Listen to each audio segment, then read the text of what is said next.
بسم اللہ الرحمن الرحیم۔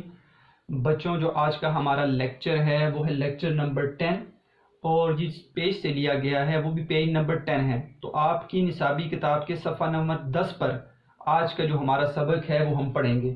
آج ہم نئے سبق کا آغاز کر رہے ہیں۔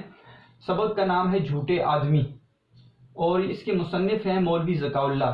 صنف کے اعتبار سے یہ مضمون ہے اور اس کا ماخذ ہے محاسن الاخلاق۔ اب اس کے اندر کیا ہے بیٹا؟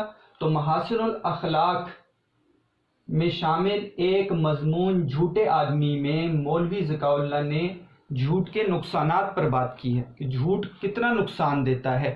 تو ہمیں اس سبق میں جھوٹ کے اوپر بات کی گئی ہے اور پتہ چلے گا کہ جھوٹ کیا ہے، جھوٹوں کی اقسام کو بیان کی ہے، جھوٹوں کے نقصانات، جو جھوٹ بولتا ہے اس کو کیا نقصان ہوتا ہے، تو اس پر جو ہے مولوی ذکاء اللہ نے بات کی ہے۔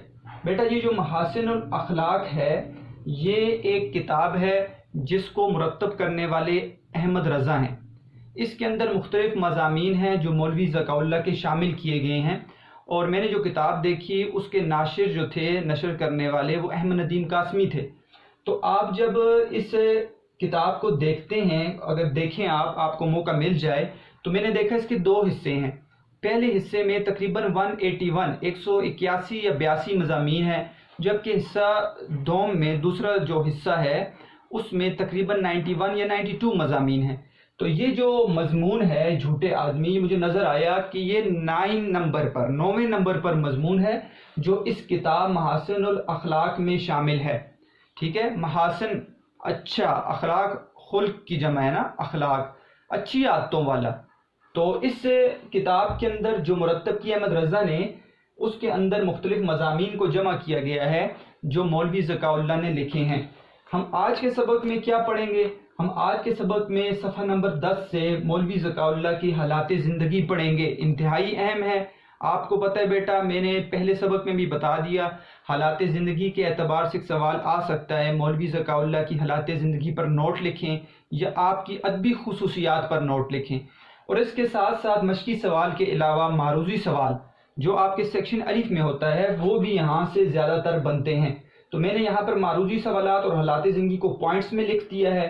ان کی ادبی اور شخصی خصوصیات کو دیکھیں گے کہ کیا ہیں، اور تصانیف کو دیکھیں گے کہ کون سی تصانیف آپ کی کتاب میں ذکر کی گئی ہیں اور وہ کون سی تصنیف ہے، وہ کس بارے میں لکھی گئی ہے۔ اس کے بعد جو ہمارا ابھی کام ہوگا وہ یہ ہے کہ ہم نے جھوٹ کے اوپر بات کرنی ہے۔ تو جھوٹ کے اعتبار سے قرآن اور حدیث میں کیا حوالے دیے گئے ہیں، قرآن کی آیات کا مفہوم دیکھیں گے، ہم کچھ احادیث کا مفہوم دیکھیں گے جھوٹ کے اوپر، اور ضروری جو آپ کے لیے بہت ضروری ہوتے ہیں اشعار۔ تو میں نے یہاں پر 5 اشعار لکھ دیے ہیں جو جھوٹ کے اوپر بیان کیے گئے ہیں۔ یہ اشعار، یہ آیات کے مفہوم اور احادیث آپ کو مشقی سوالات میں بھی کام آتے ہیں اور آپ کو متن کی تشریح میں کام آتے ہیں۔ آخر میں جب بچہ متن کی تشریح کا سوال اس کے ذہن میں آتا ہے کہ میں نے کرنا ہے، تو وہ دوڑ رہا ہوتا ہے، وہ اساتذہ کے پاس اور جا رہا ہوتا ہے اپنے اردو ٹیچر کے پاس، کہتا ہے کہ مجھے شعر بتا دیں، مجھے کوئی قرآن کی آیت کا مفہوم بتا دیں تاکہ میں اس کو متن کی تشریح میں لکھ لوں۔ تو اسی لیے ابھی ہم پہلے ہی دیکھ لیں گے کہ کون سی آیات ہیں، کون سی احادیث ہیں اور کون سے ایسے اشعار ہیں۔ اس کے علاوہ اقوال بھی بہت سارے ہیں، لیکن اس سے آپ کا مواد بن جائے گا جو آپ کی متن کی تشریح میں کام آئے گا۔ پھر ہم انشاءاللہ نیکسٹ اسی حصے میں اس پورے سبق کے خلاصے کو دیکھ لیں گے کہ مولوی ذکاء اللہ نے اپنے اس سبق میں کس چیز کو بیان کیا ہے۔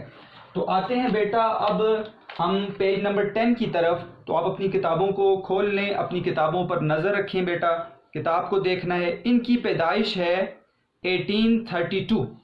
تو یہ بھی ایک بیٹا ایم سی کیوز ہے، ٹھیک ہے، ایم سی کیو ہے، معروضی سوال ہے۔ 1832 ان کی پیدائش ہے،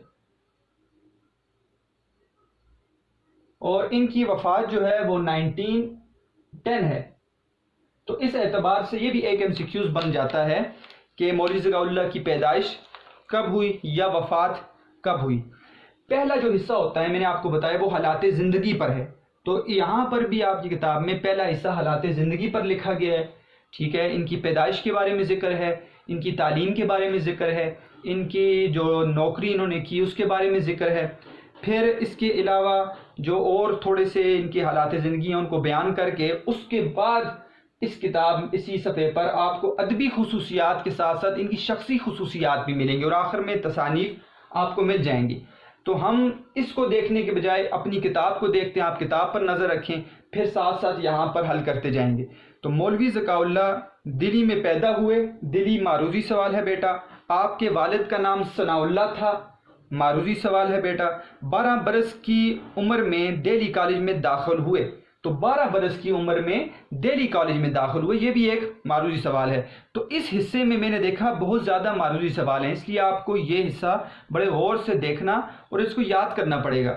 تو ان کی پیدائش دہلی میں، والد کا نام ثناء اللہ، اور 12 برس کی عمر میں یہ دہلی کالج میں انہوں نے داخلہ لے لیا تھا.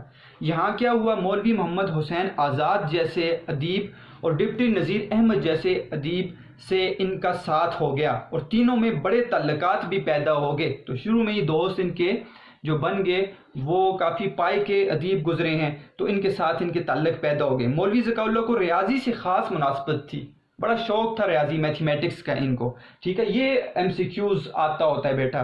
ٹھیک ہے، اور اکثر آیا ہے پیپر کے اندر کہ مولوی ذکاء اللہ کو ڈیش سے خاص مناسبت تھی، ریاضی سے، انگلش سے، عربی سے، اردو سے.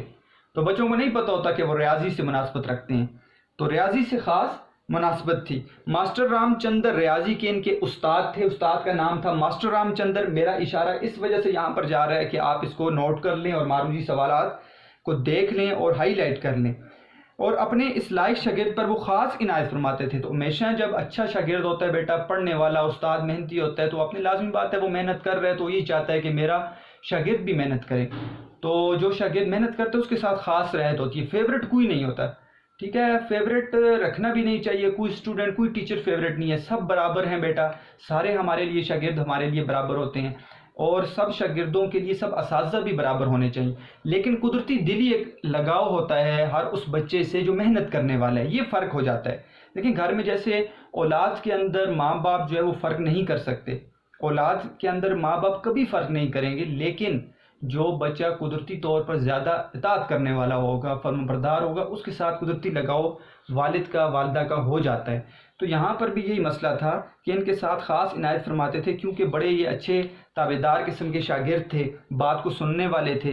تو ذکاء اللہ اکثر اول آتے تھے. دیکھیں پہلی پوزیشن. وظیفے حاصل کرتے تھے. وظیفہ آپ سمجھتے ہیں بیٹا، وظیفے حاصل کرتے تھے. 2 تمغے بھی اپنی اعلیٰ قابلیت کی بنا پر حاصل کیے. 2 تمغے بھی، تو 2 تمغے بھی انہوں نے کیا کیے، اپنی اعلیٰ قابلیت پر حاصل کیے.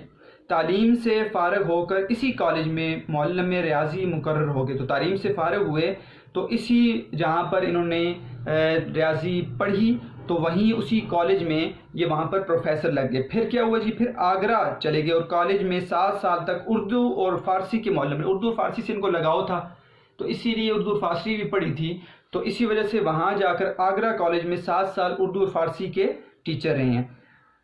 1855 میں ڈپٹی انسپیکٹر مدارس لگ گئے. یہ بھی بیٹا آتا ہوتا ہے، ڈپٹی انسپیکٹر مدارس 1855 میں وہ لگ گئے. 11 سال یہ فرائض انجام دے کر 1866 میں نارمل اسکول دلی کے ہیڈ ماسٹر ہوئے. اس کے بعد 3 سال کے بعد اورینٹل کالج کی لیکچراری کے لیے پروانہ تقرر آیا. پروانہ تقرر کہتے ہیں اپائنٹمنٹ لیٹر کو. ٹھیک ہے، اپائنٹمنٹ لیٹر. 3 سال کے بعد اورینٹل کالج کی لیکچراری کے لیے، ٹھیک ہے، ان کے لیے کیا ہے، اپائنٹمنٹ لیٹر ہے. لیکن اتفاق سے اس کے ساتھ ہی میور سینٹرل کالج الہ آباد کی پروفیسری بھی نہیں پیش کر دی گئی. ٹھیک ہے، تو اسی وقت ان کو الہ آباد کی پروفیسری بھی ان کو دے دی گئی. انہوں نے الہ آباد کو ترجیح دی اور وہاں 15 سال اسی کالج میں فارسی کے پروفیسر رہ کر 1885 میں پینشن حاصل کر لی. تو پینشن حاصل کی انہوں نے 1885. مختلف جگہوں پر فارسی کے، اردو کے، ابتدا میں ریاضی کے معلم رہے ہیں، ٹیچر رہے ہیں اور آخر کار انہوں نے 1885 میں کیا کر دیا بیٹا، وہاں پر انہوں نے کیا کر دی، پینشن حاصل کر لی اور اپنی وہ ٹیچر ہونے کے ناطے سے جو شعبہ تھا اس کو چھوڑ دیا. پھر عمر کے باقی حصے 24 سال جو ان کے رہتے ہیں وہ خانہ نشین رہ کر تصنیف و تالیف میں گزار دیے. ٹھیک ہے، 24 سال انہوں نے خانہ نشین ہوئے. ٹھیک ہے، 24 ایئرس انہوں نے خانہ نشین کا مطلب یہ ہے کہ دنیا سے کٹ جانا.